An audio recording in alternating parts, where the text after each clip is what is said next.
Bonjour Julien et ravi de te recevoir sur la chaîne du Club Digital. Ravi d'être là. Alors Julien Sylvain, l'incroyable entrepreneur. Alors au-delà du clin d'œil effectivement à l'incroyable matelas de Teddy Bear dont tu es le cofondateur, en fait tu as cofondé 3 entreprises depuis 2009, beaucoup d'entreprises en peu de temps et la dernière en date, Teddy Bear, c'est un vrai succès et du coup on veut t'avoir aujourd'hui sur la chaîne pour en discuter. Avant d'aller plus loin dans les questions et de rentrer vraiment dans des questions en profondeur, on va passer au fast pitch. Donc, c'est 3 questions que je vais te poser, assez rythmées, pour que tu répondes en 3 phrases maximum à chacune de ces questions. Est-ce que tu es prêt? Ouais, prêt.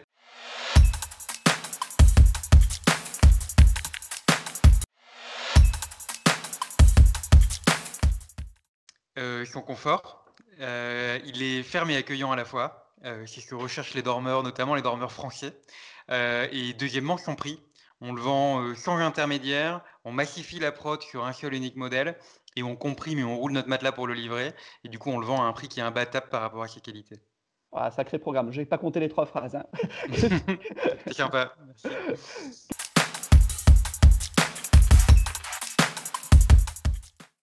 La qualité du produit et le produit, l'expérience qu'on donne aux clients et le troisième, la force de la marque. On parle quand même de marque.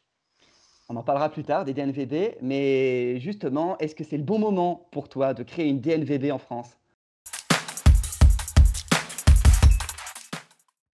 Alors, il y en a beaucoup. Il y en a beaucoup, notamment depuis quelques mois. Peut-être que le concept, il est un petit peu en train de se galvauder. En tout cas, je pense que c'est plus le bon moment pour les secteurs les plus attrayants, la cosmétique, la mode, enfin voilà. Mais pour d'autres domaines un peu oubliés, peut-être que oui. Merci d'avoir joué le jeu du fast pitch, Julien.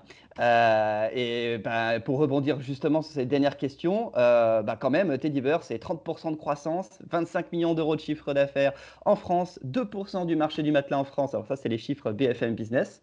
Ouais. Ils sont justes? Oui. Ouais. Donc voilà, c'est une belle performance et en plus de ces performances, c'est aussi un très bon exemple, Teddy Bear, de DNVB, donc une Digital Native Vertical Brand. Et alors, qu'est-ce que c'est? Alors, c'est une marque indépendante qui naît sur Internet et qui va se concentrer sur un produit ou un marché de manière très précise. Vous réalisez vous-même la conception, la fabrication, la commercialisation, donc pas d'intermédiaire, pas de distributeur. Vous adressez directement aux consommateurs. En France, il y en a plusieurs. Le slip français qui est assez connu, Jimmy Fairly ou bien sûr Teddy Bear. Il y en a d'autres. Et j'ajoute que tu es le cofondateur aussi de France DNVB. C'est une association dont l'objectif est de soutenir l'émergence de ces nouvelles marques Ouais. direct to consumer. Ouais, tout à fait. Alors, du coup, pour te connaître un petit peu, Julien, Teddy Bear, comme je l'ai dit au début, c'est la 3e entreprise que tu as créée. D'abord, il y a eu Live Supply. Alors, c'était des lits d'urgence en carton industriel pour répondre à des situations comme les catastrophes naturelles. Donc, un bel enjeu, en tout cas, pour l'humanité. Puis Lemon Curve en 2011, donc ça c'est un e-shop de lingerie féminine que tu as d'ailleurs revendu à Shop Invest, alors que la société faisait 3,5 millions d'euros de chiffre d'affaires, donc déjà une belle réussite. Et enfin Teddy Bear, que tu as lancé en 2015. En moyenne, je compte à peu près 3 ans, en tout cas pour les 2 premières entreprises. Euh, Est-ce que 3 ans, c'est la bonne durée pour comprendre si une entreprise, elle va marcher? C'est quoi, quels sont les éléments pour toi qui t'ont fait dire, allez, il est temps de changer, il est temps de passer à autre chose? Déjà, c'est pas volontaire, hein. Je m'étais pas dit en partant, je vais faire 3 ans pour chacune des entreprises et la preuve en est divers, ça fait bien plus. Hem, Ça correspond peut-être à un bon moment du développement des entreprises. Leaf Supply, on avait une innovation qui était assez incroyable. On a eu un bon succès d'estime. On a travaillé avec l'ONU, avec la Croix-Rouge, avec des partenaires qui étaient vraiment sympas, qui croyaient dans le produit. Par contre, on avait du mal à trouver notre marché. On a du mal à trouver comment vendre ce produit, par qui le vendre, comment le fabriquer à moindre coût. On avait un business model qui était très compliqué, qu'il était local, mais partout dans le monde en même temps, et toujours dans l'urgence. Donc du coup, très dur pour une startup d'avoir les reins assez solides pour faire face à ça. Et donc au bout d'un moment, avec mes associés, on a décidé de mettre un peu le projet de côté pour trouver un vrai projet qui soit alimentaire. Moi, j'ai trouvé le mien avec du e-commerce. C'était le moment où le e-commerce explosait. Et en fait, Lemon Curve, c'était du e-commerce, on va va dire, classique de distribution de produits. C'est-à-dire qu'on vendait des produits qui étaient vendus par d'autres sur d'autres sites internet, donc un vrai distributeur. Et ça, en fait, au bout de 3 ans, le sentiment, enfin, notre sentiment, c'était plutôt qu'on n'y croyait plus trop, même si on avait un succès qui était relatif, on voyait pas vraiment l'avenir de ce modèle. Et donc dans les 2 cas, c'était des moments un peu de clairvoyance où je me disais: «Bon, bah, si je veux vraiment, vivre une aventure, forte et longue, c'est pas forcément les bons projets sur lesquels je suis». Et Teddybear, c'est le projet de ma vie, donc je me réalise et ça regroupe les 2 choses que j'ai appris avant, le développement de produits et la vente en ligne, et les 2 m'ont passionné. Et si on revient sur Lemon Curve, parce que Lemon Curve, enfin, vu de l'extérieur, ça va être une très belle success story. Au moment où tu l'arrêtes, effectivement, bah, il y a un investisseur qui voit lui aussi la belle success story. Est-ce qu'il y a des indicateurs de ton côté ou des éléments particuliers, des signes qui t'ont dit, ben, en fait, voilà, je pense qu'on a fait le tour et en fait, il faut passer à autre chose là. Ouais, bah, en fait, le business model de Lemon Curve, je le trouvais pas vertueux, parce qu'en réalité, c'est de la distribution, donc on vend les mêmes produits que d'autres. Le seul moyen enfin, en fait, on n'offre pas de valeur ajoutée aux clients. Le seul moyen de se différencier, du coup, c'est, bah, soit de jouer sur le prix, mais théoriquement, on n'a pas vraiment le droit et puis on gagne pas sa vie en faisant ça. Sinon, c'est de jouer sur, l'expérience, la qualité de livraison, la qualité de service et en fait, là, il y a eu une uniformisation de la qualité de service sur internet donc en fait, ça devenait très, très dur d'être différent et en gros, soit on est grand leader, on est Amazon ou Price Minister et on arrive à être meilleur que les autres sur la distribution, soit, bah, en fait, on n'a pas vraiment de marché et on va pouvoir, se battre uniquement sur le prix. Donc, en fait, moi, c'est des signaux que j'ai ressentis, et qui m'ont fait dire que si je voulais vraiment avoir une aventure forte et unique et bah, il fallait que je trouve un autre projet. Donc après, le métier de ceux qui nous vont racheter, c'est de regrouper ces sites internet, qui sont des modèles de distribution pour, créer un effet de masse, un effet de groupe. Donc ça, c'est un autre métier. C'était pas le nôtre, mais uniquement avec le métier de Lemon Curve, c'était compliqué d'imaginer avoir une aventure entrepreneuriale vraiment riche. Donc pour toi, en fait, pour la distribution, c'est vraiment important, en tout cas e-commerce, d'avoir une question de masse pour Alors, réussir. une question de masse si on fait de la distribution et sinon, si on veut faire du e-commerce, le faire avec un produit qui est un produit qu'on est le seul à distribuer et ça, c'est le modèle des DNVB. Les DNVB, elles sont intégrées, parce que du coup, ça leur permet d'adapter le produit qu'elles vendent particulièrement à leur cible, mais aussi ça leur permet d'être les seules à vendre ce produit, donc d'être différentes et sur internet, faut pas oublier qu'en fait, bah, quand on fait une requête dans Google, il y a que les premiers résultats qui vont compter et donc en fait, il y a pas vraiment de différenciation. Enfin, si on est plusieurs à vendre le même produit, il y a qu'un résultat pourtant qui va sortir dans Google, et donc bah, soit faut vendre un produit qu'on est le seul à vendre, soit être le meilleur pour le vendre.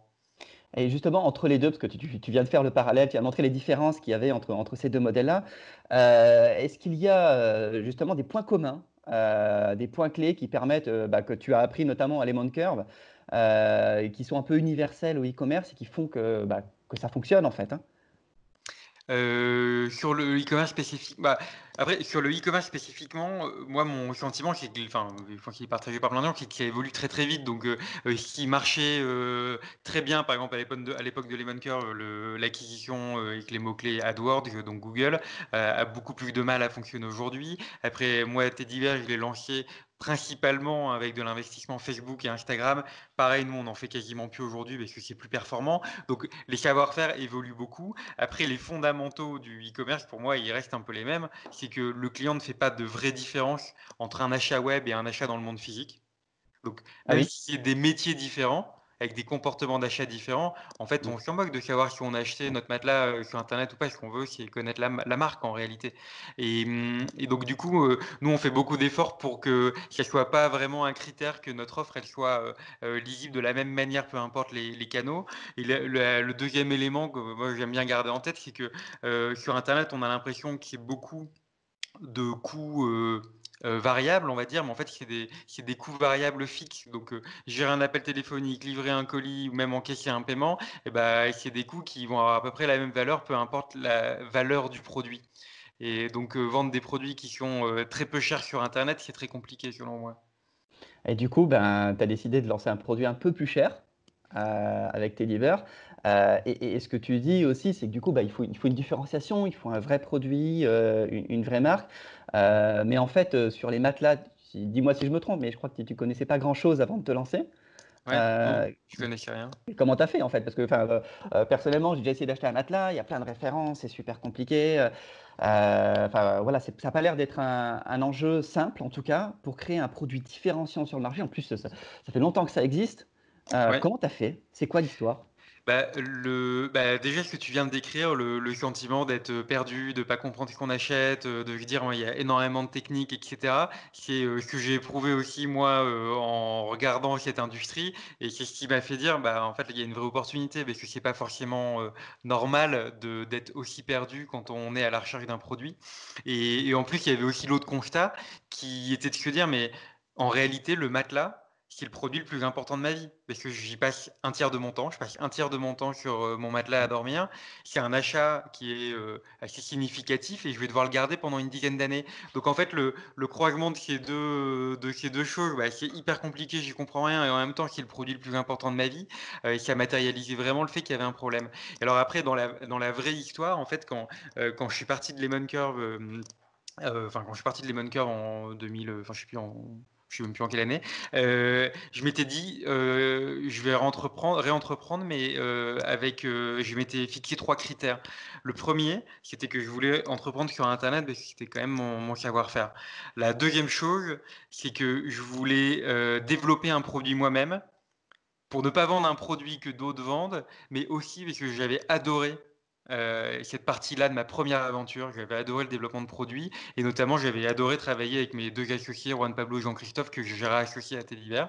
Et la troisième chose, on en a parlé un petit peu, je voulais vendre un produit cher. Et du coup, j'ai mis ces lunettes-là et j'ai essayé de regarder un peu ce qui se faisait notamment aux États-Unis. Et aux États-Unis, j'ai vu qu'on commençait à vendre le matelas différemment. Il y avait une boîte qui s'appelait Tuft Needle, qui était mon modèle au début. Puis il y a eu Casper. Et du coup, en voyant ça, bah, je me suis dit que je pouvais adapter ce modèle-là, le produit au marché français. Et donc, très concrètement, comment j'ai pris le sujet, j'ai acheté des matelas, j'ai fait le client mystère. Et après, je suis allé voir des fabricants, donc j'en ai rencontré plein, une quinzaine, et j'ai commencé à travailler d'abord sur le produit avant de travailler sur tout le reste. Est-ce que tu as repris le même angle qu'un Tuft Needle ou qu'un Casper pour le matelas en lui-même, sur le produit? Non, le produit est totalement différent parce qu'en fait, les Français dorment sur des matelas différents. Globalement, le rapport qualité-prix, il est beaucoup plus à la faveur du client en France qu'aux États-Unis, notamment. Donc, on a des matelas de bien meilleure qualité qui durent deux fois plus longtemps. Les Américains, ils déménagent tous les 3-4 ans. Donc, c'est des matelas qui sont plus entrée de gamme, mais vendus à des prix plus importants. Et en plus, on a une attente du confort qui est très différente. Si vous achetez même un matelas allemand ou anglais, vous allez avoir des matelas qui vont être totalement différents. En France, on a un culte du matelas ferme. On veut un matelas ferme. Du coup, c'était un des angles de travail, c'était le confort qu'on veut faire ressentir aux clients qui s'allongent sur notre matelas. Et on voulait qu'il soit unique, incroyable, ferme et accueillant à la fois. Alors oui, tu le dis effectivement, la promesse du matelas incroyable et je pense que enfin, de point de vue en tout cas marketing, on trouve qu'il y a aussi voilà, un inbound marketing incroyable aussi de votre côté. Tu as réussi à créer une marque forte, presque entièrement en ligne et vraiment en peu de temps en fait, hein, je trouve qu'il y a un vrai narratif autour de la marque. L'incroyable matelas, il y a un lien avec les clients. Mais pour construire ça, comment tu as fait? Selon toi, c'est quoi les bons ingrédients pour construire une marque en ligne comme tu l'as fait? Bah, déjà, c'est difficile, hein, parce qu'on a, on est une petite trentaine chez Teddybear et les gens qui travaillent, directement ou indirectement autour de la marque, ils sont nombreux dans l'équipe, hein. C'est peut-être un peu moins d'une dizaine de personnes, mais on a vraiment on met beaucoup d'efforts là-dessus. Un tiers des Heu, effectifs. ouais, qui sont, en communication, marketing ou qui ont en lien avec cette partie-là et mmh et puis j'ai associé une cofondatrice, Aude, qui a vraiment en charge cette partie-là de la construction de la marque. Après, on a vraiment des fondamentaux, enfin, dans notre analyse de comment faire le succès d'une boîte dans le matelas, la création d'une marque, c'était vraiment un incontournable. Parce qu'en fait, ce qu'on avait identifié, c'est qu'il n'y avait aucun lien affectif entre le client et le matelas le plus important de sa vie. Et il y a un élément qui le matérialise, c'est que quand on demandait à un copain sur quelle marque de matelas il dort, dans 2 cas sur 3, il était incapable de nous donner la marque de son matelas. là, si on demande la marque de votre voiture ou la marque même des stylos que vous écrivez, vous les connaissez tout le temps. Là, c'était pour ce produit-là, c'était assez étonnant qu'il y ait si peu de lien affectif avec la marque. Donc on s'est dit, bon, bah ça c'est un fondamental, il faut qu'on arrive à le craquer. Et on a essayé de définir nos règles. Et ce qu'on voulait, du coup, c'était avoir une marque qui soit personnifié, d'où Teddy Bear. On voulait vraiment que ce soit un meilleur ami, quelqu'un en qui on a confiance. On avait aussi identifié la confiance comme la valeur numéro un, parce que quand on achète un matelas, on a toujours, en gros, le sentiment de se faire avoir, notamment à cause de la fameuse mécanique de la promotion qui, quand on parle de vendeur de matelas, ça définit bien l'image qu'on a de cette industrie. Il n'y a rien de pire à part peut-être les voitures d'occasion en termes de manque de confiance. Et donc, du coup, ce qu'on s'est dit, nous, si on veut être la marque de la confiance, on veut être la marque de la bienveillance. Le client, il aura toujours raison chez nous. On va jamais le prendre pour un con. Et ça nous a vraiment positionné vraiment au-dessus, je pense, de la mêlée des vendeurs de matelas. Donc, on l'a pas fait par snobisme, on l'a vraiment fait par ambition sur les valeurs qu'on voulait que la marque véhicule. Et après, le travail de Titan, c'est déployer ça dans la moindre publication Instagram, dans le moindre contenu qui va être à destination du client, dans le ton avec lequel l'équipe va répondre au téléphone quand vous appelez chez Teddy Bear. Et ça demande vraiment des efforts très très importants. Et ça, c'est toute l'équipe qui le fait. Mais ça, comment vous faites? Enfin, même pas, tu vois, pour le ton, en fait, que vous employez un ton particulier quand vous répondez au téléphone chez Teddy Bear. On essaye d'être pétillant, de partir du principe que le client a raison, de donner une super bonne impression, de jamais dénigrer les marques concurrentes. Donc on va plutôt donner les qualités plutôt que les défauts quand on nous demande de comparer. Et on essaie d'être irréprochable parce que la confiance, c'est la valeur numéro un de Teddy Bear, la bienveillance. Et donc comment on fait? On a beaucoup d'entraînement, on essaye de sensibiliser tout le monde au service client et au sens du client. Donc le développeur, le responsable logistique, tout le monde passe par le service client pendant plusieurs jours pour être formé.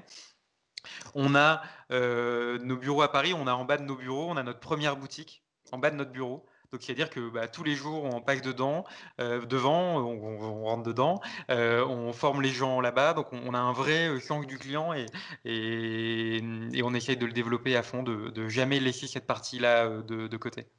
Et ça, comment vous arrivez à le faire transparaître dans les contenus? Parce que quel rôle jouent les contenus et comment vous faites justement pour vous adapter à cette proximité, à construire des contenus, que ce soit sur les réseaux sociaux ou sur le site, ou dans vos publicités qui vont toucher le client de cette manière-là?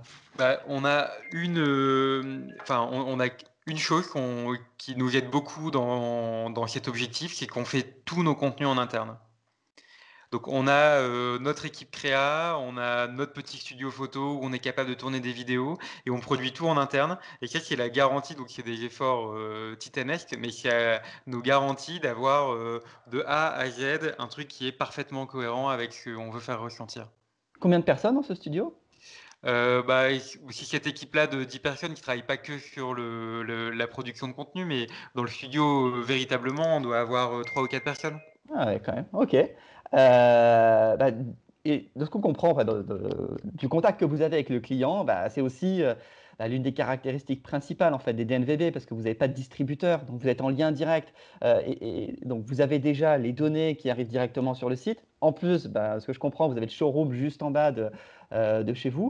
Ouais. Le fait en fait, de pas avoir de distributeur, d'être en direct, concrètement, outre ce lien direct, qu'est-ce que ça vous apporte? C'est quoi? C'est de la marge vis-à-vis du distributeur? Il y a la transparence aussi, j'imagine. Garder le contrôle sur son image de marque. Comment tu hiérarchises ça? Est-ce qu'il y a d'autres éléments que je manque? Tout ce que tu viens d'évoquer, c'est vrai. Donc, c'est pas on fait pas vraiment plus de marge on fait pas plus de marge qu'un vendeur de matelas traditionnel, mais par contre, on vend notre produit moins cher aux clients. Donc nous, notre produit, s'il était vendu dans une chaîne de vendeurs de matelas, il serait vendu entre 1 500 et 1 800 €. Ah Donc, oui. alors qu'il est vendu 650 € sur notre site internet. Donc, du coup, ça, c'est évidemment à l'avantage du client. Après, dans les autres éléments du lien direct que tu n'as pas évoqué, il y a l'adaptation du produit. Nous, on a un produit qui est parfaitement adapté aux besoins de nos clients parce qu'en fait, on est en lien direct avec eux. Et donc, au-delà de juste les écouter, de voir leur comportement dans la boutique, bah, quand on développe un produit, la première chose qu'on Mmh. fait, c'est demander aux clients ce dont ils ont besoin. Et ça va au-delà de juste comprendre leurs besoins. C'est vraiment bah, leur demander les couleurs qu'ils préfèrent, regarder les requêtes qu'ils vont faire sur Internet ou sur notre site, et on essaie d'analyser tout. Donc, par exemple, le canapé lit, on l'a imaginé à partir de 2000 réponses de questionnaires qui mettaient entre 5 et 10 minutes à remplir. Et ça, c'est une valeur mais qui est considérable, surtout quand on a des clients très impliqués comme les nôtres. Ils nous partageaient des photos, des trucs et tout. Donc là, c'est une mine d'or en fait. Donc il y a le développement de produits, il y a évidemment la réduction du prix pour le consommateur qu'on est capable d'objectiver très facilement. Il y a le contrôle de l'image, évidemment.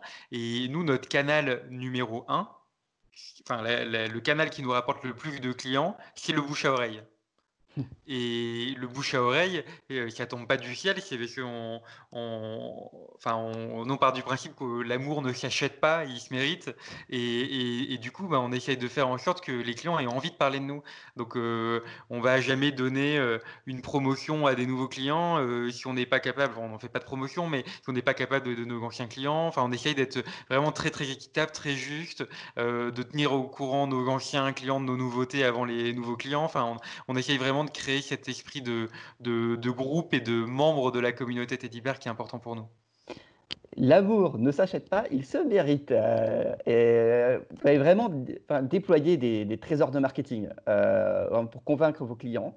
Je note quand même qu'un matelas, tu m'as dit tout à l'heure, c'est 10 ans. Ouais. La durée moyenne d'un matelas. Donc, finalement, vous investissez beaucoup, mais le client, il va venir une fois, vous le reverrez dans 10 ans. Entre les deux, je me demande du coup, il doit y avoir une vraie question pour les coûts d'acquisition de votre côté, parce que vous investissez beaucoup en marketing pour un client que vous allez voir une fois, que vous allez plus revoir dans 10 ans. D'ailleurs, je remarque que vous êtes un petit peu diversifié. Vous avez des canapés lits, des lits maintenant, des oreillers, du linge de lit. Et quand je regarde aux États-Unis, j'ai regardé Casper, donc qui vient de rentrer en bourse là, en février cette année. Eux, leur moto, c'est on se rêve en Nike du sommeil.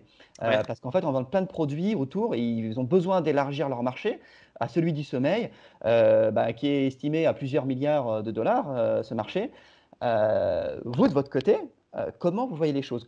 Quel marché vous comptez embrasser et, Ouais. et quel angle vous comptez prendre pour répondre à ça, à ce coût d'acquisition et pas revoir le client dans 10 ans? Bah, alors déjà nous on a eu la chance de pas tomber dans ce qui peut être une course au volume. Si on fait des levées de fonds successives, bah, on est obligé à chaque fois, bah, de pouvoir justifier, pourquoi on fait une levée sur une plus grosse valo. C'est parce qu'on a un marché plus gros, du coup on va faire plus de marketing, on va essayer de toujours d'être dans la course à la croissance. Donc nous on fait une croissance, mais qui est assez importante, hein, parce qu'on fait entre plus 30 et plus 50 par an, mais qui est mesurée, qui est raisonnable et qui nous coûte pas cher. C'est-à-dire qu'en fait on est rentable.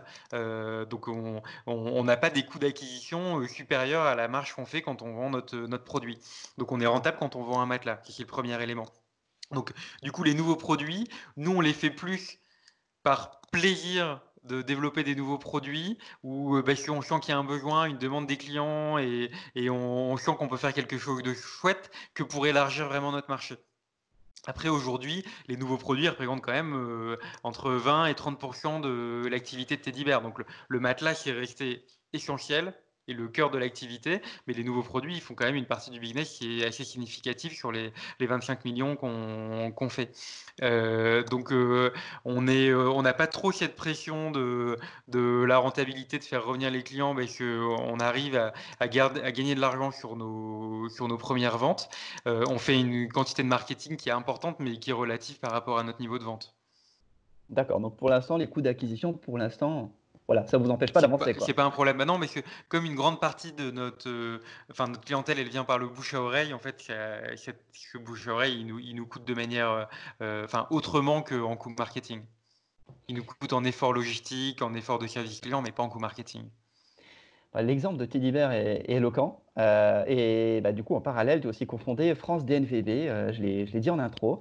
Alors pour l'instant, en France, bah, les parts des DNVB sont encore voilà, petites par rapport au marché, mais bon, on est sur un marché émergent, hein. Quand même, je rappelle, 2% du marché du matelas en France pour Teddy Bear, et vous avez une belle croissance, donc voilà, il y a de quoi voir, en tout cas sur le long terme. Je remarque que Unilever avait racheté dans les DNVB Dollar Shave Club, donc c'était 1 milliard de dollars en termes de valorisation, c'est énorme. Il y a Nestlé qui a racheté Café Blue Bottle en 2017. Casper qui s'est lancé en bourse, ça je l'ai dit plus tôt. Est-ce que tu penses, selon toi, en tant que cofondateur de France DNVB, que les DNVB, elles ont vraiment voilà, une place à prendre sur le marché et est-ce qu'elles vont pouvoir défier les grands groupes et tu vois ça à quel horizon? Bah, alors, est-ce que c'est de la défiance? Je sais pas, mais en tout cas, nous, notre conviction, c'est que les DNVB, elles ont un modèle qui est assez vertueux. Pourquoi? Parce qu'il est en faveur du consommateur globalement et parce qu'elles répondent à une quête de sens. En fait, derrière les DNVB se cachent les valeurs, très souvent, hein, je vais peut-être pas faire d'amalgame, mais très souvent les valeurs de l'écologie, de la proximité du lieu de production, du lien direct avec, le client et ça, c'est des valeurs qui sont, selon nous, très vertueuses, auxquelles on croit. Et du coup, ce qu'on veut avec Franck DNVB, c'est participer à l'émergence de ce modèle, parce que pour nous, il est, encore une fois, très, très vertueux. Donc, est-ce que ça défie les grands groupes? Je pense pas, hein, parce que les grands groupes, ils ont d'autres actifs à faire valoir que l'agilité ou la force de persuasion des DNVB. Mais par contre, est-ce que ça les aide à revoir leur modèle, à revoir les compositions de leurs produits? Bah ouais, ça, je pense que clairement, ça fait bouger les lignes et c'est plutôt bénéfique pour tout le monde. Donc après, nous, notre volonté, c'est pas de nous faire racheter par un grand groupe. Notre volonté, c'est de continuer à nous développer et de devenir un grand groupe, de devenir une marque forte qui occupe le segment. Nous, tu parlais du marché qu'on regarde. Nous, c'est l'équipement de la maison, le confort, toutes les alternatives aux produits de la maison qui sont le domaine de Teddy Bear, selon nous. Alors, puisque France DNVB aide à accompagner du coup les entreprises sur ce secteur, et ça va être ma dernière question, bah, du coup, as-tu un conseil à donner pour un entrepreneur qui souhaiterait lancer sa DNVB aujourd'hui? Bah, comme je le disais en intro, il y a beaucoup de DNVB là qui se lancent en ce moment, donc c'est très bien parce que nous, enfin, la vocation de Franck DNVB, c'est d'aider ça. Après, il faut, je pense que le faire avec beaucoup d'authenticité. Il faut vraiment mettre ses tripes dans la construction de la marque, du produit, pour avoir des DNVB qui soient authentiques, qui répondent à des vrais besoins des clients. Donc, il faut bien garder ça en tête et peut-être regarder, pareil, je l'évoquais en intro, mais regarder peut-être les marchés qui sont pas encore adressés, parce qu'il y en a qui sont déjà saturés, alors que c'est des marchés qui n'existent même pas encore. Je sais pas, je pensais à la lessive sur Internet ou à d'autres catégories comme ça qui sont très très occupées par des DNVB. Donc nous, on l'a connu aussi dans le matelas. Il y a un brouhaha sur quelques catégories de produits. Il faut peut-être regarder des catégories un petit peu annexes, un petit peu moins sexy sur le papier, mais sur lesquelles il y a sans doute des vraies opportunités de création de marques fortes. La sincérité et l'amour du client. Merci beaucoup, Julien, pour cette interview. On a beaucoup appris et c'est une super histoire, Teddy Bear et puis aussi France DNVB. Merci beaucoup. Merci, Julien. À bientôt. À bientôt.